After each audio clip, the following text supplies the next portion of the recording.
حبیب صاحب یہ بڑی سگنیفیکنٹ چینج ہے امریکی سیاست میں، کیونکہ جیسے پاکستان کی سیاست میں ایک بڑی جوہری تبدیلی آئی خان صاحب کے منظر عام پر آنے کے بعد، میڈیا کے ڈائنامکس بدلنے کے بعد، سوشل میڈیا کے ڈائنامکس بدلنے کے بعد، جس طرح وہ اقتدار سے رخصت ہوئے اس کے باوجود وہ اپنی مقبولیت کا دعویٰ کرتے ہیں، تو سم ہاؤ ان کے پیرلل ڈرا کیے جا رہے ہیں ٹرمپ صاحب کے ساتھ، وہاں بیٹھے لوگ بھی اور یہاں بیٹھی جو تجزیہ نگار ہیں وہ بھی، مطلب loads of similarities are there. تو یہ کیسے ممکن ہے ٹرمپ جیسی ایک شخصیت کے لیے جو کہ امپلسو نیچر کی ہے، سوشل میڈیا کو بائی کرتی ہے، سوشل میڈیا پہ ان کے لیے پرابلم ہوئی، اپنا پلیٹ فارم لے کے آگے اتنی امپورٹنس دیتے ہیں، کیسے ممکن ہے ان کے لیے to ignore a popular leader in Pakistan? Jami صاحب، ٹرمپ صاحب کا جب انالیسس کیا جائے گا تو ان کا پہلا دور صدارت بھی ذہن میں رکھا جانا چاہیے، اور انہوں نے اس وقت کیا کیا؟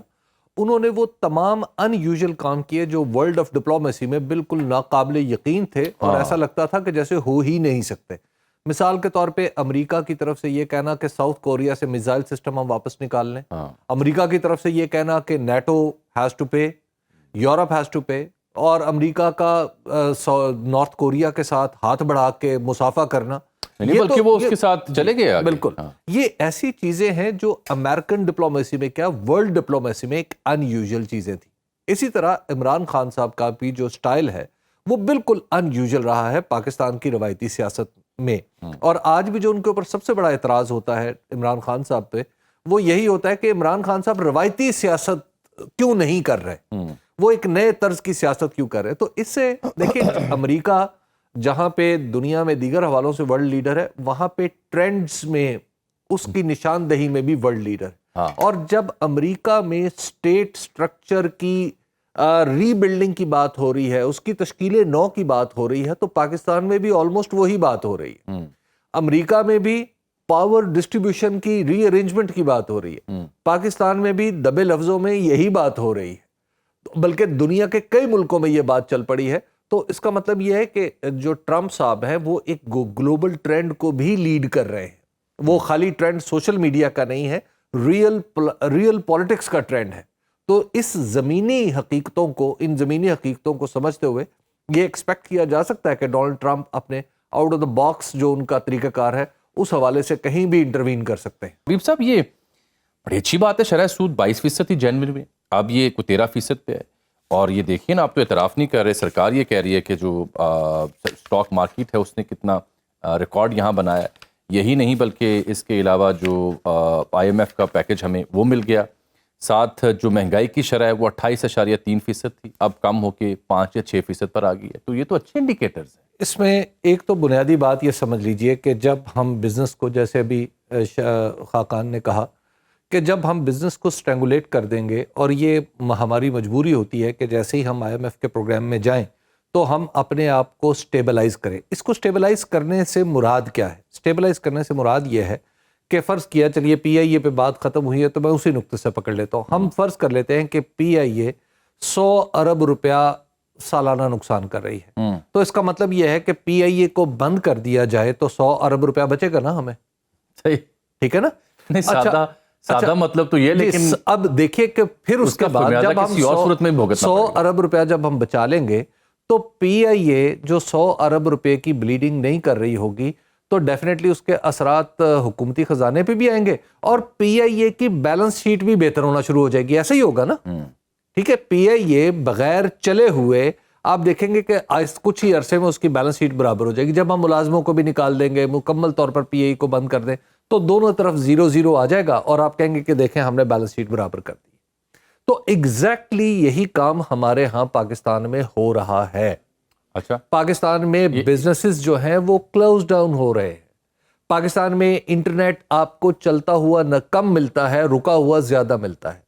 پاکستان کے اندر جسے گرین فیلڈ پروجیکٹ کہا جاتا ہے کہ نئی جگہ پر نیا پروجیکٹ لگے، وہاں پہ لوگ آئیں اور سرمایہ کاری کریں، وہ سارے کا سارا کام رک چکا ہے. جو ہیں وہ ڈیجیٹل اکانومی میں کنورٹ ہو رہے ہیں، تو انٹرنیٹ کی بندے سے وہ کیسے چل رہے ہیں؟ جی، وہ کیسے چل رہے ہیں؟ کہاں چل رہے ہیں بھائی؟ انہیں چلنا تو نہیں کہا جاتا.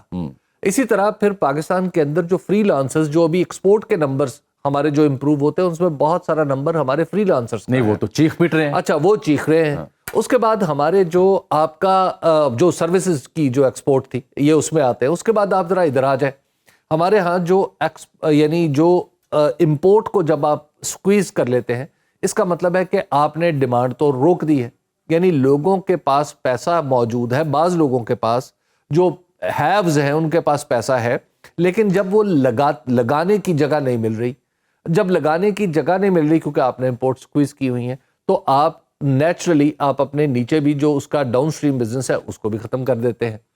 اسی طرح پھر آپ کی جو ٹیکس کلیکشن ہے، ٹیکس کلیکشن نو ڈاؤٹ بڑا اگریسو نمبر رکھا ہے، لیکن اس کے ساتھ ساتھ جو ٹیکس ہراسمنٹ شروع ہو چکی ہے اس کے نتیجے میں ٹیکس آپ کے ہراسمنٹ؟ کیا جی ٹیکس یہ ہراسمنٹ کیا شروع کہہ ہو رہے ہیں چکی آپ ہے جی، وہ آپ روزانہ کی بنیاد پہ جب آپ ٹی وی پہ آپ کا وزیر خزانہ آئے گا اور وہ تڑیاں لگائے گا، وہ کہے گا کہ میں یہ بھی کر دوں گا، میں یہ بھی کر دوں گا، گاڑی نہیں اس کے خرید بعد سکیں گے، یہ نہیں اس کر کے بعد سکیں میں یہ کر دوں گا، میں بینک پکڑ لوں گا، اس کے بعد آپ کا ایف بی آر کا چیئرمین آئے اور وہ کمپیوٹر دکھا دکھا کے آپ کو سلائیڈیں دکھا دکھا کے بتائے کہ آپ کی آدھی قوم چور ہے اور ان چوروں کو میں پکڑنے جا رہا ہوں جو ٹیکس پیئر ہیں، تو اس کے بعد آپ کے خیال میں پاکستان کے اندر کیا ہوگا؟ پاکستان کے اندر لوگ کیا ہریسمنٹ کے بعد بد اعتمادی بڑھے گی اداروں بد اعتمادی بڑھے گی؟ اور پھر سب سے فنڈامنٹل بات کہ کاروباری طبقہ بھدکے گا۔ پاکستان کے اندر ایک ہم نے اکانومی کا پولیٹیکل اکانومی کا ایک نیا چیپٹر دیکھا ہے جو اس سے پہلے نہیں دیکھا۔ وہ یہ ہے کہ کہنے کو یہ ایک منتخب حکومت ہے، لیکن جب یہ معاملہ معاشیات کا آتا ہے تو خود کو جواب دہ سمجھتی ہی نہیں ہے۔ وہ پچھلوں پہ ڈالتے ہیں، نہیں، پچھلوں پہ نہیں ڈالتے، وہ خود بھی اپنے اوپر بھی لینے کے لیے تیار نہیں، تو کس پہ ڈالتے وہ ہیں؟ کسی اور طرف اشارے کر رہے ہوتے ہیں۔ تو آپ جہاں وہ اشارہ کرتے ہیں وہ ان پہ اشارے کر رہے ہیں۔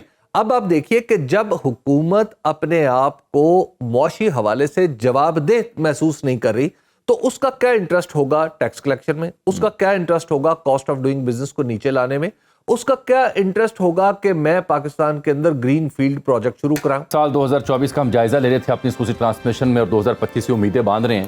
اس بیچ میں عالمی واقعات کا ذکر ہوا، ٹرمپ صاحب کی آمد کا ذکر ہوا، پاکستان کی سیاسی صورتحال کا ذکر ہوا۔ حبیب صاحب اور میں اب اکیلے ہیں کیونکہ اب ذرا میں نے بات کرنی ہے ان سے بان عنوان۔ حبیب صاحب، ہم یہ دیکھ کے سن کے پڑھ کے جوان ہوئے ہیں صحافت میں کہ جو کروا رہے ہیں امریکہ کروا رہے ہیں، پھر علم ہوا کہ اب شاید ان کی ترجیحات میں ہم نہیں رہے ویسے جیسے کبھی ماضی میں ہوا کرتے، لیکن نئی ایڈمنسٹریشن کے آتے ساتھ ہی دوبارہ پاکستان کا نام، عمران خان صاحب کا نام وہاں ہمیں سننے کو ملا۔ کیا یہ جو مذاکرات شروع ہوئے ہیں ان کا انتظار کیا جائے گا یا اس سے پہلے وہاں سے کوئی کال آ سکتی ہے؟ آئیڈیلی تو ہمیں خود یہ کام کرنا چاہیے اور مذاکرات اس انداز سے آگے بڑھانے چاہیے کہ ہم اس میں افراد کو ڈسکس نہ کر رہے ہوں بلکہ اصول کے مطابق اپنے معاملات ٹھیک کر لیں، تو اس سے تو پھر کسی کو انٹرونشن کرنے کا موقع نہیں ملے گا۔ لیکن جامع صاحب، جب کوئی کال آئے گی اور کال کے نتیجے میں ہم آگے بڑھیں گے تو اس کے بعد پھر جو معاملات ہیں ان پر ہمارا کنٹرول کم ہوتا چلا جائے